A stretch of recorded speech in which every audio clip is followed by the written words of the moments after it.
역대하 3장과 4장, 솔로몬 왕이 즉위 4년째 되던 해에 드디어 그 어마어마한 성전을 짓기 시작한 이야기란다. 그 장소가 어디였는지 혹시 알아? 이스라엘이니까 예루살렘에 지었겠죠? 옳지, 맞아. 예루살렘에 있는 모리아 산이었어. 할아버지 근데 왜 하필 모리아산에 지은 거예요? 막 이스라엘에 다른 멋진 산도 엄청 많잖아요. 터도 넓고 막 경치도 끝내주는 곳도 있었을 텐데. 오, 아주 예리한 질문인데. 그치? 우리 청취자 친구들도 그렇게 생각할 수 있어. 그런데 그 모리아 산이 그냥 경치가 좋아서 고른 빈 공터가 아니란다. 거기가 원래 오르난의 타작마당이라고 불리던 곳이었거든. 아, 타작마당이요? 막 농사 짓는 분들이 곡식 걸어서 알곡이랑 쭉정이 분리하는 그 넓은 공터 말씀하시는 거 맞죠? 허허, 그렇지. 우리 손녀 아주 똑똑한데. 그런데 왕국의 가장 거룩한 중심지를 세우는데 왜 하필 농사용 공터였던 곳을 선택했을까? 그건 거기가 솔로몬의 아빠인 다윗 할아버지한테 아주 뼈아프고도 결정적인 사건이 있었던 장소였기 때문이야. 헉, 뼈 아픈 사건이요? 무슨 일이 있었길래요? 옛날에 다윗 왕이 하나님 앞에서 몹시 교만한 마음을 품고 인구조사를 강행한 적이 있었거든. 그 벌로 아주 무서운 전염병이 돌아서 수많은 백성들이 목숨을 잃었지. 그때 다윗이 그 재앙을 멈춰달라고 눈물로 회개하면서 제사를 드렸던 바로 그 자리가 오르난의 타작마당이었단다. 아, 그러니까 거기는 단순한 딴이 아니라 막 하나님의 심판이 멈추고 용서가 내려진 엄청 특별한 곳이네요. 알곡은 남기고 가벼운 쭉정이는 날려보내는 심판의 장소가. 이제는 하나님의 은혜를 상징하는 성전의 기초가 된 거지. 우와, 진짜 멋진 의미가 숨어 있었네요. 우리 청취자 친구들도 들으면서 막 고개를 끄덕였을 것 같아요. 성전은 그냥 으리리한 건물이 아니라 하나님께서 우리 잘못을 용서하시고 만나주시는 곳이라는 거잖아요. 완벽하게 이해했구나. 자, 그럼 그렇게 엄청난 의미가 담긴 터 위에 지어진 건물의 크기는 얼마나 컸을까?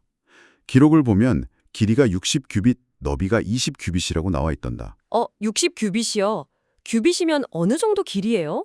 막 감이 잘 안 오는데요? 보통 1규빗을 어른 남자의 팔꿈치에서 손가락 끝까지의 길이로 보거든. 대충 45에서 50cm 정도 되지.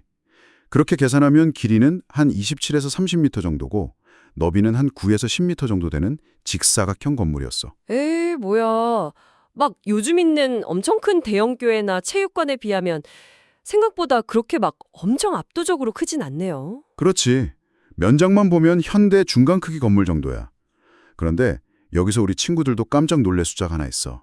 바로 성전 앞의 현관, 그 낭실이라고 부르는 곳의 높이가 무려 120규빗이었단다. 잠깐만요. 120규빗이요? 아까 60규빗이 30m 정도라고 하셨으니까 2배면 대략 60m 높이라는 거잖아요. 대박, 그거 완전 요즘 아파트 15층에서 20층 높이 아니에요? 정답. 고대 시대에는 막 높은 건물이 없었잖아. 그 평평한 동네 한가운데 60m짜리 거대한 황금탑이 우뚝 솟아있다고 상상해봐. 보는 사람들마다 막 입이 떡 벌어졌겠지. 와, 진짜 장난 아니었겠네요. 고개 아프게 올려다 봐야 했겠다. 게다가 그 안쪽은 더 대단해. 천장은 향기로운 잣나무로 만들었고 벽에는 보석이랑 막 천사들을 조각해놨지. 그리고 바루아임이라는 곳에서 가져온 최고급 순금으로 그 거대한 성전 안팎을 다 덮었단다. 심지어 금을 고정하는 못 하나까지 다 금이었어.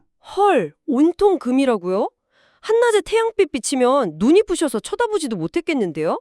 근데 할아버지, 솔직히 막 굳이 그렇게까지 금을 도배할 필요가 있었을까요? 약간 너무 돈 자랑하는 거 아니에요? 아이고, 우리 손녀가 아주 현대적인 시각으로 날카롭게 짚었네. 하지만 옛날 사람들에게 금은 지금 우리가 생각하는 비싼 사치품? 뭐 그런 것 이상의 의미가 있었어. 금의 가장 특별한 특징이 뭔지 알아? 반짝거리는 거?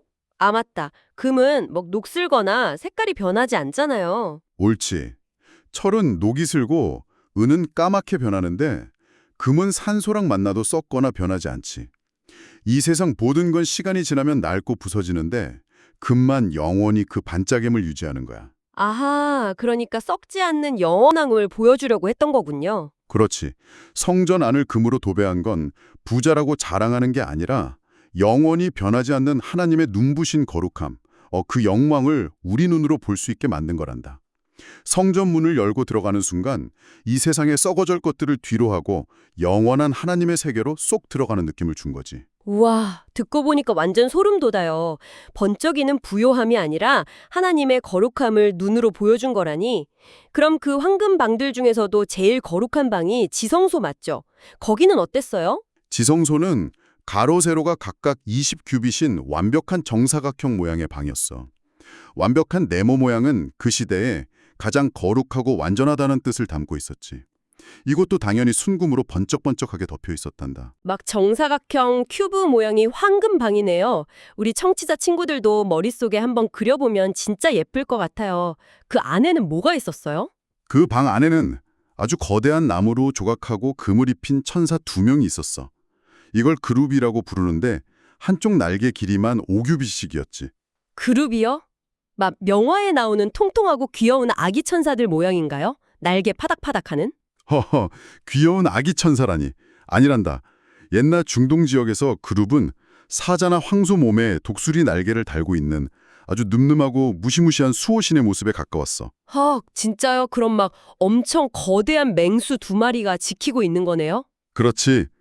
두 천사가 날개를 쫙 펴면 총 20규빗이 되어서 지성소 양쪽 벽 끝에서 끝까지 아주 빈틈없이 꽉 채웠단다. 그 거대한 천사 둘이 날개를 펴고 바깥쪽을 든든하게 노려보며 서 있었던 거지. 대박, 방 안에 꽉 채운 황금 천사들이 지키고 있다니 진짜 마치 천국에 온 것 같은 기분이었겠어요. 다리가 후들거리면서도 막 엄청 든든했을 것 같고요. 그리고 이 무시무시하고 거룩한 방의 입구에는 아주 특별한 커튼, 휘장이 쳐져 있었어. 푸른색, 자주색, 붉은색 실로 정성껏 천사들의 모습을 수놓은 아름다운 커튼이었지. 아, 그 커튼이 일반 사람들과 하나님의 거룩한 공간을 딱 나눠주는 거였군요. 그렇고 말고. 오직 대제사장만이 1년에 딱 하루 피를 가지고 그 커튼을 열고 들어갈 수 있었단다. 자, 성전 안은 대충 다 둘러본 것 같으니 이제 바깥들로 한번 나가볼까? 성전 앞에는 아주 거대하고 화려한 2개의 놋기둥이 우뚝 서 있었어. 놋 기둥이요? 막 지붕을 받치고 있는 그런 기둥이었나요? 재미있는 건 이 2 기둥은 건물을 받치는 용도가 아니었다는 거야. 그냥 그 자체로 성전 앞에 딱 버티고 서 있는 거대한 조각상 같은 거였지. 기둥 꼭대기에는 놋으로 만든 석류가 100개씩이나 막 대롱대롱 매달려 있었단다. 건물에 받치는 것도 아닌데 왜 굳이 세워뒀을까요? 장식용 치고는 막 너무 큰 거 아니에요? 거기에는 아주 깊은 뜻이 있어. 이 2 기둥에는 심지어 사람처럼 이름도 있었거든. 오른쪽 기둥 이름은 야긴, 왼쪽 기둥 이름은 보아스였어. 와, 기둥에 이름이 있다고요? 야긴이랑 보아스. 우리 친구들도 한번 따라 해보면 좋겠네요. 야긴, 보아스. 무슨 뜻이에요? 야긴은 하나님이 세우신다라는 뜻이고 보아스는 하나님에게 능력이 있다라는 뜻이란다. 이스라엘 사람들이 하나님을 예배하러 성전 계단을 올라가면서 그 2 기둥 사이를 지나갈 때마다 속으로 무슨 생각을 했을까? 내 힘으로 사는 게 아니라 하나님이 나를 세워주시고 능력을 주신다는 걸 막 깊이 깨달았을 것 같아요. 허허, 역시 우리 예쁜 손녀야. 정답이다. 세상의 힘이나 내 능력이 아니라 오직 하나님만 의지하라는 메시지를 건축물 자체가 설교하고 있었건 셈이지. 진짜 기발하네요. 건축물이 막 말에 거는 것 같아요. 그럼 그 뜰에는 또 뭐가 있었어요? 뜰에서 가장 눈에 띄는 건 아주 어마어마하게 큰 물통이었어. 놋을 부어서 만든 이 둥근 물통이 얼마나 컸는지 성경에서는 아예 이걸 바다라고 불렀단다. 에이, 물통이 커왔자 물통이지 왜 바다라고 불러요. 막 수영장만큼 컸나? 허허, 수영장 맘먹었을지도 몰라. 물이 6만 리터에서 많게는 9만 리터나 들어갔다고 하거든. 두께도 아주 두꺼웠고 가장자리는 백합꽃 모양으로 예쁘게 장식되어 있었지. 헐, 9만 리터요? 진짜 바다라고 부를만 하네요. 근데 그 무거운 놋 물통을 도대체 어떻게 받치고 있었어요? 막 그냥 바닥에 둔 건 아니죠? 당연히 아니지. 12마리의 커다란 놋 황소들이 엉덩이를 안으로 모으고 3마리씩 동서남북 4방향을 바라보며 그 거대한 바다를 등짝으로 떠받치고 있었어. 우와, 소 12마리가 무거운 바다를 지탱하고 있는 모습이라니. 근데 할아버지, 왜 하필 소였을까요?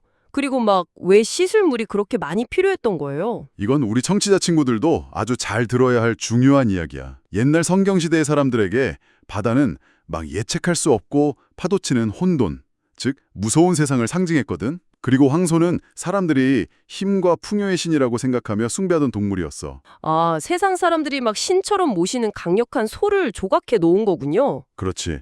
그런데 그 강력한 소 12마리가 창조주 하나님의 거룩한 도구를 잠자코 떠받치고 있잖아. 이건 온 우주의 혼돈조차도 세상 사람들이 의지하는 강력한 힘조차도 다 하나님의 발밑에서 통제받고 있다는 걸 보여주는 거야. 대박.